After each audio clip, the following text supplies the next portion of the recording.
Chapter 23. It's a step too far. We risk too much. We've no experience of a pandemic like this, and your projections may be off. Jungian Peary, Director of Digital Profits and owner of the largest quiff at the board meeting, was getting irritated at the lack of common sense in the room. The sensible investment is vaccination, or treatment of some kind at least. I thought that was obvious. A well-trodden path, less risk. And if innovation is called for, then we have the gene enhancement programs. The 7 holographic images of the 7 directors did a fine job of relaying the tension around the table. Every twitch and furtive glance faithfully reproduced. And although the misty atmosphere of the hanging gardens of Guiyuan dampened sound, shrouding the gathering in its agro-hydrological quilt, it did little to mitigate the sharp edge in their voices. "Oh, please," Pascal sighed and began spelling things out. "Consumers simply cannot afford that kind of genetic intervention. You forget yourself, Jungian. Just because we can access gene tech, just because we can weed out a retrovirus like this from our DNA, does not mean the man on the street can. How much did your last CRISPR update cost?" Exactly. But consumers can afford assisted reproduction. And based on the figures we've shown you, I'm sure we can all agree that most consumers could stretch themselves to invest in their children's basic faculties. Some will even have enough for a few genetic upgrades. But Pascal, think about it. Jungian would not be condescended to in this manner.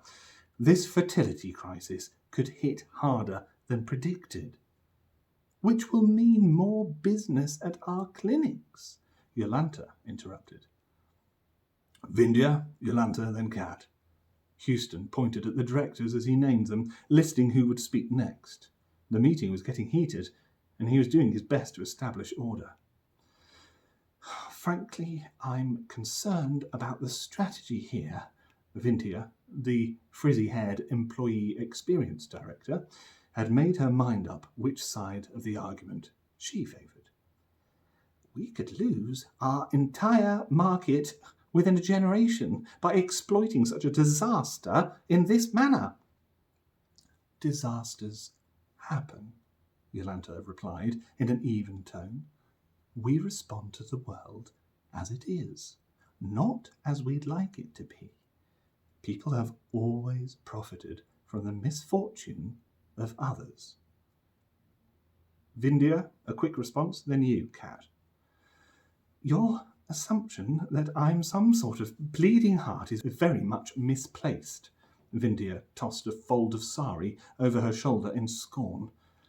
Sure, we bolster our IVF clinics, invest further in genetic upgrades. There'll be more demand for these services, and we'll do some brisk business. But to purposefully downgrade the client's fetuses to sell more upgrades is nothing short of insane. We should wait until the pandemic has peaked before evaluating such action. Kat. Thank you, Houston. Listen, this faculty investment opportunity is open to us now. If we don't act fast, we'll miss our window. This pandemic is going to cause a significant cultural shift, regardless of what we do. The story will hit the media soon. We can expect a brief period of chaos, and that is when we ought to act.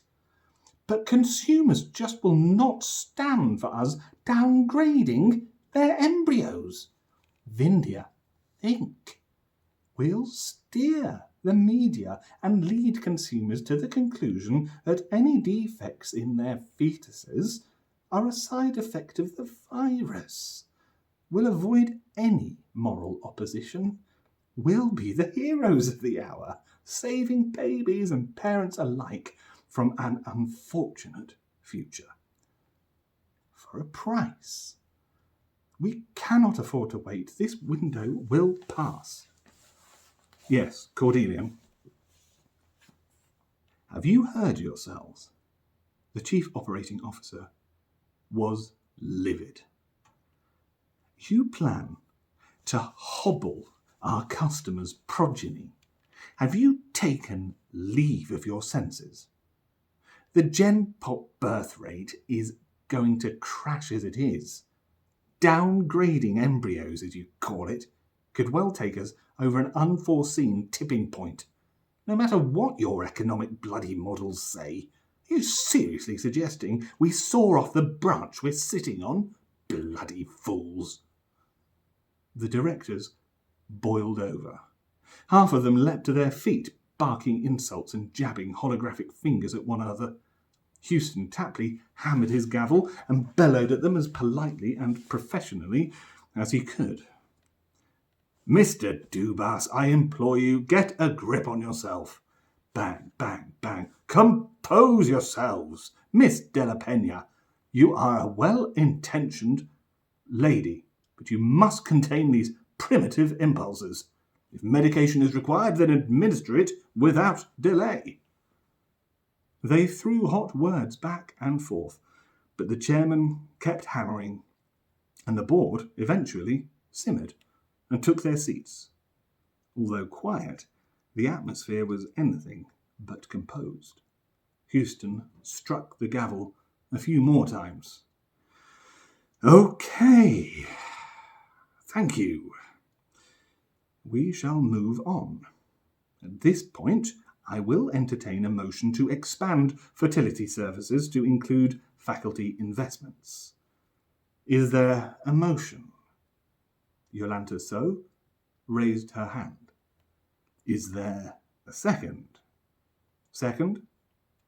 Pascal, of course. All in favour, please raise your hands. Kat, Yolanta and Pascal all raised theirs. All opposed? Jurian, Cordelian and Vindia raised theirs. Then we have an even split. You have the deciding vote, Houston, Pascal pointed out. What do you say? The chairman didn't hesitate. I abstain. The chair cannot take such a controversial decision. What's more, this issue has clearly evoked some potent feelings and divided us most regrettably. The integrity of this board is at stake. I don't believe the shareholders would approve of the conduct, or lack thereof, that I've witnessed this afternoon. It does not inspire confidence. The stony faces around the conference table didn't betray an ounce of remorse. The chair checked his calendar. My understanding is that we're all attending the World Economic Symposium at Douarnenland in a few days. He paused a moment. One of the directors corrected him. I believe it necessary to push our annual metastasis session forward. I appreciate we cannot always agree with one another, but how we approach our differences is vital. Perhaps some adjustments are called for. We can discuss this motion again after some well-needed metastasis, and then take another vote.